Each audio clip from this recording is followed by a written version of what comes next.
रसूलुल्लाह सल्लल्लाहु अलैहि वसल्लम ने फरमाया, इन्ना लिक़त्लिल हुसैन हरारतन फ़ी क़ुलूबिल मुअमिनीना ला तबरुदू अबदा। बेशक क़त्ल इमाम हुसैन मुअमिनीन के क़ल्ब की एक ऐसी हरारत है जिसे कभी कोई ठंडा नहीं कर सकता। और इस हदीस की बेहतरीन दलील अर्बईन इमाम हुसैन है। ला हौला वला कुव्वता इल्ला बिल्लाहिल अलिय्यिल अज़ीम। बिस्मिल्लाहिर्रहमानिर्रहीम। अल्हम्दुलिल्लाहि ला अहलिही वस्सलातु वस्सलाम ला अहलिहा। गुज़िश्ता हफ्ते जो हमारे और आपके बीच गुफ्तगू हो रही थी, वो गुफ्तगू वक्त हो जाने की वजह से अधूरी रह गई। तो मैं चाह रहा हूँ कि उसको मुकम्मल किया जाए और पूरा किया जाए ताकि बात और आगे बढ़ सके।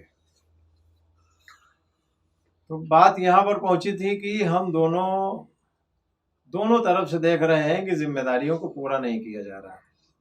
यानी सबसे पहले बेटी के वालिदैन ने जिम्मेदारी पूरी नहीं की कि जो बेटी को पूरी तरबियत से आरास्ता कर देते। अब उसके बाद में चूंकि बेटी अधूरी तरबियत लेके आई है, तो अब बेटी वो काम नहीं कर पा रही है, वो जिम्मेदारियों को पूरा नहीं कर पा रही है जो जिम्मेदारियां उसके कंधों पे डाली गई है और उसके कंधों पे आयद हुई है।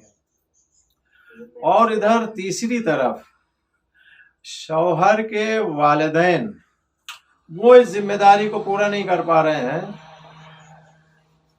असल में हर एक को तवक्को ये रहती है कि हमको कुछ न करना पड़े और हमारे साथ बेहतरीन रवादारी और बेहतरीन काम होता रहे। शौहर के वालिदैन तवक्को ये रखते हैं कि हम तो इसको बेटी की तरह रखें, लेकिन ये हमको माँ का दर्जा दे दे, हम इसको बहू की तरह रखें और ये हमको माँ का दर्जा दे दे। ऐसा नहीं होगा। अगर आप बहू का दर्जा देंगे तो वो भी आपको सास ही समझेगी, माँ नहीं समझेगी। लेकिन अगर आप बेटी को समझेंगे और बेटी का दर्जा देंगे तभी वो आपको माँ समझेगी। देखें, ताली कभी भी एक हाथ से नहीं बजती है, हवा में नहीं बजती है।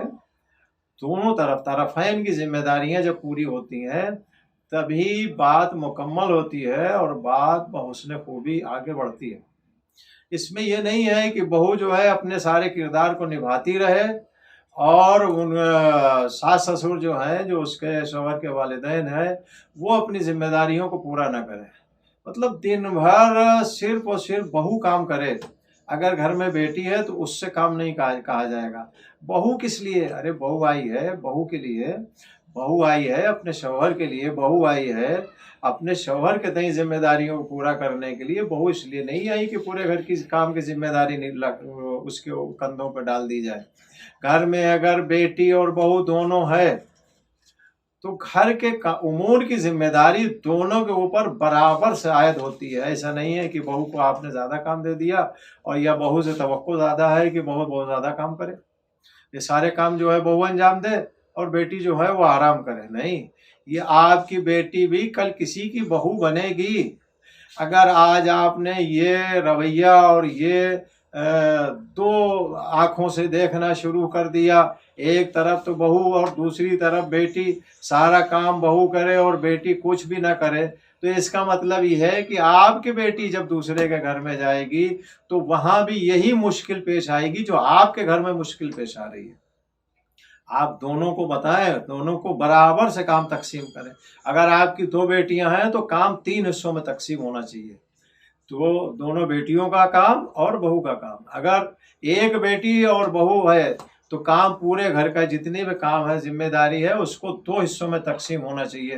ये ऐसा नहीं है कि सारी जिम्मेदारी आप बहू के ऊपर डाल दें कि वो घर की सफाई भी करे, खाना भी वही बनाए और सास ससुर का भी ख्याल करे और जो शौहर उसके भाई बहन का भी ख्याल करे और उसके बाद में फिर वो अपने ज़नो शौहर के रिश्ते को भी बड़ी अच्छी तरह निभाए। एक इंसान इतनी सारी जिम्मेदारियों को एक साथ नहीं पूरा कर सकता है, कहीं ना कहीं मुश्किल आएगी और जहाँ मुश्किल आएगी वहाँ पर वो रिश्ता ख़राब होगा। लिहाजा हर शख्स अगर अपनी जिम्मेदारी को पूरी तरीके से निभाता है तो न कहीं मुश्किल आएगी, न कहीं रिश्ता ख़राब होगा। और जब रिश्ते नहीं ख़राब होंगे, मुश्किल नहीं आएगी, तो फिर लड़ाई झगड़ा कैसा, फिर तलाक कैसी? ये तलाक़ें इसीलिए होती हैं।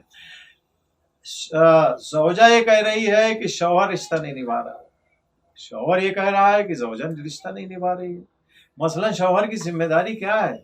शौहर की सिर्फ ये जिम्मेदारी नहीं है कि वो दिन भर बाहर ऑफिस में या दुकान पे या किसी जगह पे काम करे और शाम को आके खाना खा के सो जाए। क्या शौहर की यही जिम्मेदारी है? नहीं, शौहर की जिम्मेदारियां काम करने के अलावा दूसरी भी जिम्मेदारी है। अगर शादी हो गई है तो उसकी जिम्मेदारी ज़ौजा के तहत ज़ौजा के लिए भी है, उसकी जिम्मेदारी वालिदैन के लिए भी है, उसकी जिम्मेदारी भाई बहनों के लिए भी है। अगर दिन भर काम करके शौहर आता है थका हुआ, तो कम से कम सोने से पहले अपने वालिदैन के पास जाए, कुछ वक्त उनको दे, अपने भाई बहनों के बारे में पूछे कि भाई किसको क्या मुश्किल हुई, किसको क्या परेशानी हुई, कौन दुख में है, कौन तकलीफ में है, किसके लिए क्या हमको करना है, क्या मुश्किल पेश आई है दिन भर घर में, उसके बारे में उसको मालूम करना। भले 2 मिनट, 3 मिनट, 4 मिनट, 5 मिनट, कम से कम वक्त में भी काम किया जा सकता है, इसके लिए घंटों की ज़रूरत नहीं है। और उसके बाद सोने से पहले कुछ वक्त अपनी ज़ौजा को भी दे कि भाई दिन भर हम घर पे नहीं थे, तुमने काम किस तरीके से किया है, तुम्हारे साथ लोगों का सलूक क्या रहा है, तुम्हारे साथ लोगों का बर्ताव क्या रहा है, तुमने अपनी जिम्मेदारियां किस तरह से निभाई और तुम्हारे साथ लोगों ने अपनी जिम्मेदारियां किस तरह से निभाई। यकीन जाने अगर आप कुछ वक्त अपने ज़ौजा के पास बैठ के उससे ये अहवाल कुर्सी कर लेते हैं और वो अपनी दिल की बातें और दिन भर होने वाले सारे उमूर की जो चीज़ें हैं वो आपसे शेयर करती है, वो आपसे शरीक करती है, आपको बताती है, सिर्फ ये आपका पूछना उसके दिन भर के दुख और दर्द को कम कर देगा। अगर हर रोज आप ये काम करते रहें तो दिन भर वो शौक से अपने ताकत तवानाई से ज़्यादा वो काम करती रहेगी, उसको दुख नहीं होगा। क्यों? इसलिए सिर्फ ये सोच के खुश होगी कि मेरा शौहर समझ रहा है, मेरा शौहर जानता है कि मैं मेहनत करती हूँ, मेरा शौहर जानता है कि जो है मैं अपनी जिम्मेदारियों को अच्छी तरीके से निभा रही हूँ।